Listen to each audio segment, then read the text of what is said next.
members of the Society of Actuaries. We members of John's family would like to share a few thoughts with you.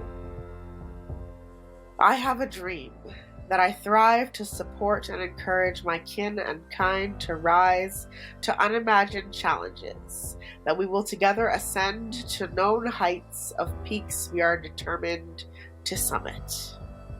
I have a dream that we renounce prejudice and in its place set determined foot on the paths of greatness. The words of Martin Luther King Jr. I have a dream that my 4 little children will one day live in a nation where they will not be judged by the color of their skin, but by the content of their character. I have a dream today. Today, we celebrate a historic first. John Robinson is the first, but he alone did not cause him to be the first. That credit goes to you, the members of the Society of Actuaries. Congratulations to the Society of Actuaries on this achievement. Congratulations, Daddy. We are all very proud of you.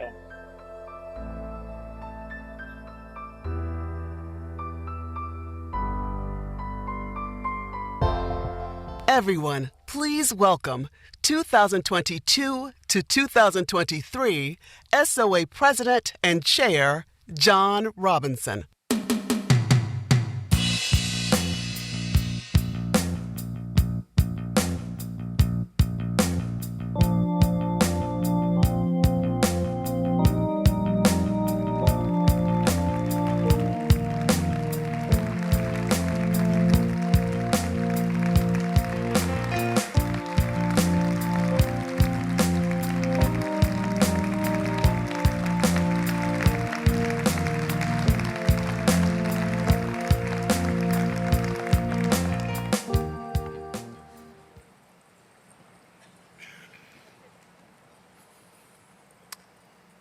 Thank you.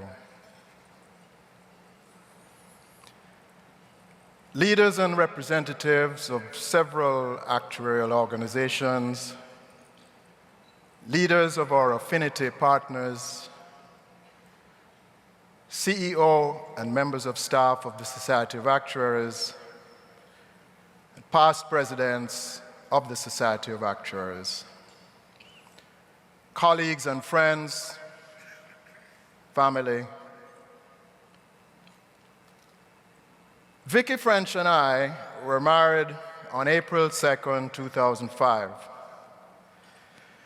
Vicki is a multi-talented lady. Unbeknownst to me, she made that wedding dress. And unbeknownst to her, I composed our wedding march. Then I surprised her by performing it as she walked down the aisle. My sisters, Linda Robinson Edwin and Elsa Robinson, attended that wedding and are here with me today. They have only known me all of their lives. Please give my family a warm welcome.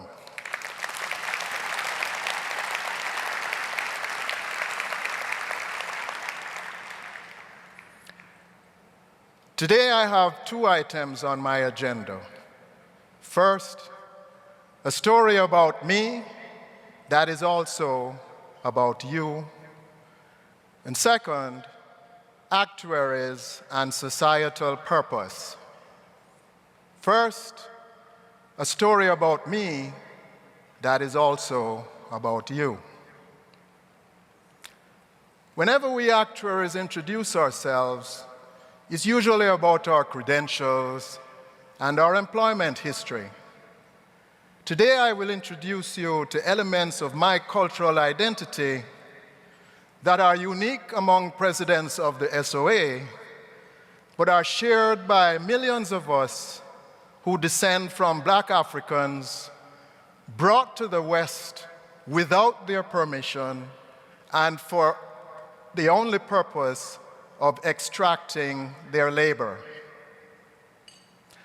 My story starts with my Black African ancestors who were rounded up by other Africans and traded to Europeans. They passed through doors of no return and were loaded onto slave ships.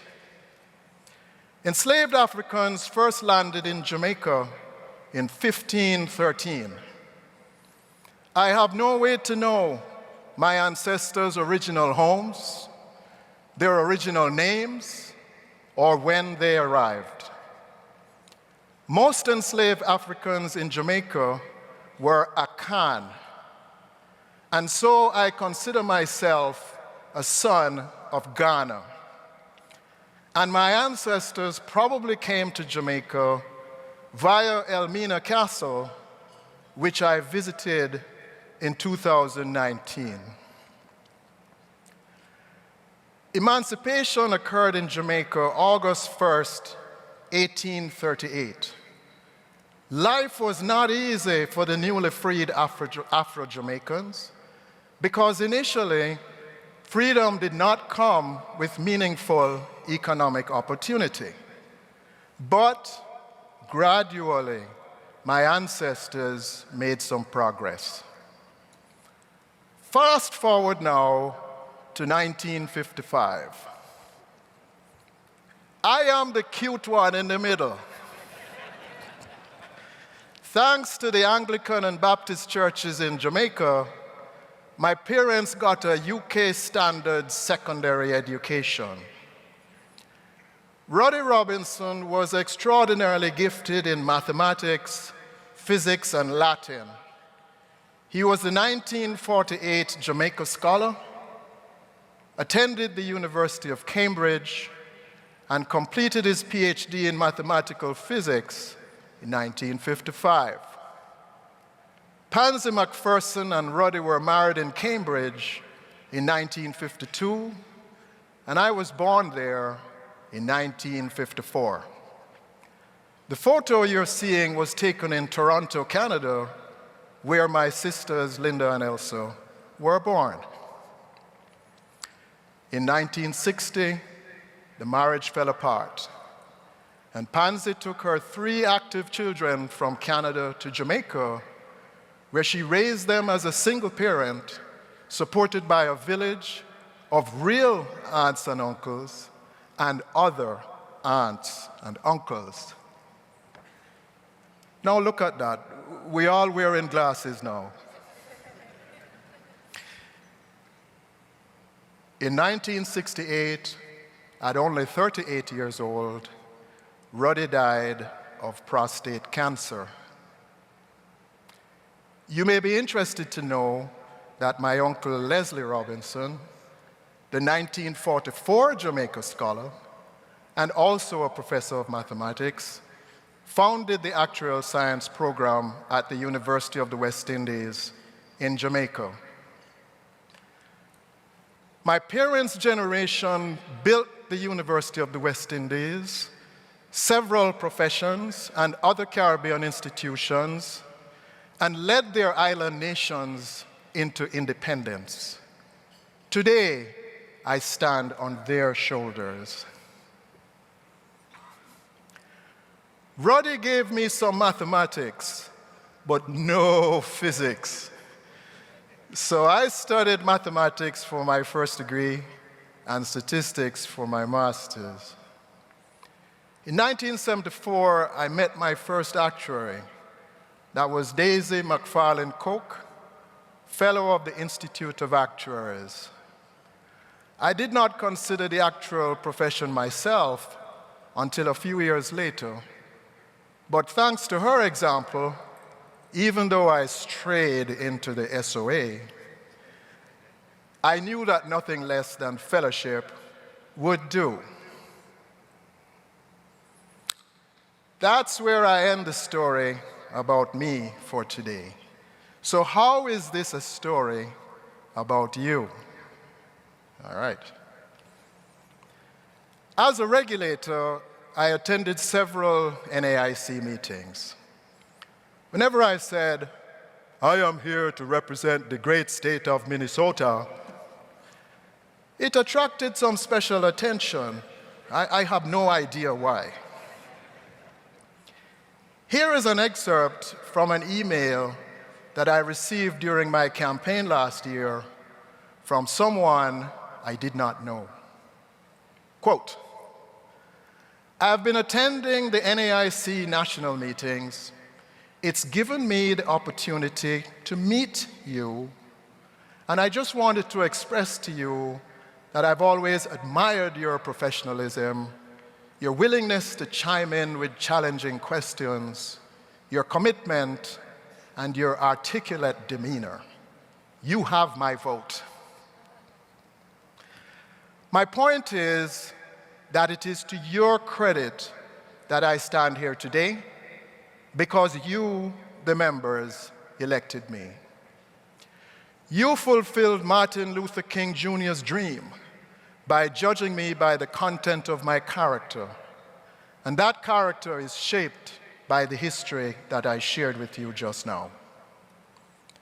Today marks a historic accomplishment of the Society of Actuaries, not just of John Robinson. So, please turn to the persons next to you, give them a COVID-compliant elbow bump, and say, congratulations.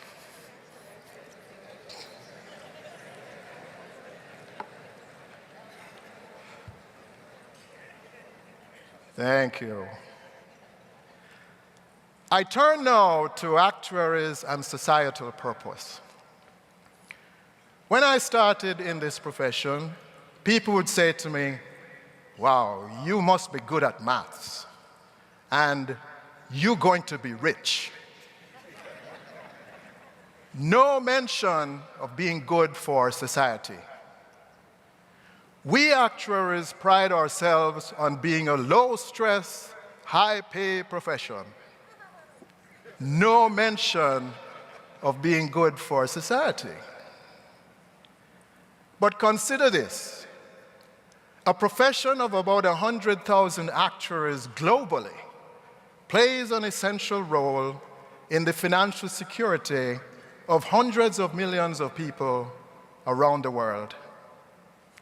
That is societal purpose, and while I find that term is new in our current strategic plan, we have actually fulfilled that purpose from the very beginning of our profession. Today, a new challenge faces us. Climate change is a global problem that is making its way into several aspects of traditional actuarial life, such as general insurance, life insurance, asset values, and economic forecasts. The typical actuarial approach is to construct an assumption from past history. This presumes that the future will unfold somewhat consistent with the past. What do we do then when that is not the case?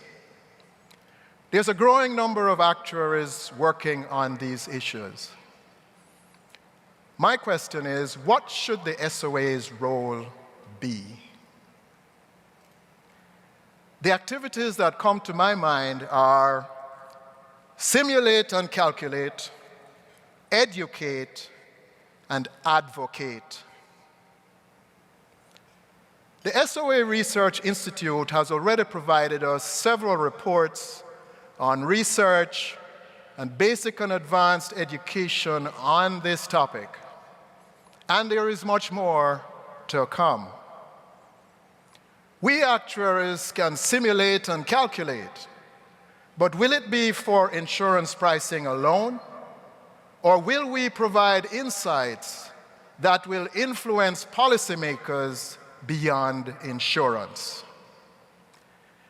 The SOA can certainly educate, and we just announced the Climate Risk Certificate, which will be available starting February 2023. This certificate program focuses on measuring and managing the complexity of climate risk. Andrew, you need to check that out. Furthermore, if you combine this knowledge with our exams in general insurance pricing, life insurance pricing, and investments, I think you have an excellent educational foundation for some future FSAs. Should the SOA and other actuarial organizations advocate a particular direction, or is that up to individual actuaries exercising our rights as citizens? I hope to get the answer to these and other questions, some more clarity, before my 3-year commitment ends. In closing, thanks to you, it is my high honor to lead and serve the Society of Actuaries, a great global organization that has played a central role in my life.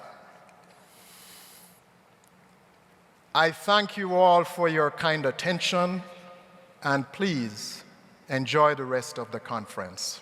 Thank you.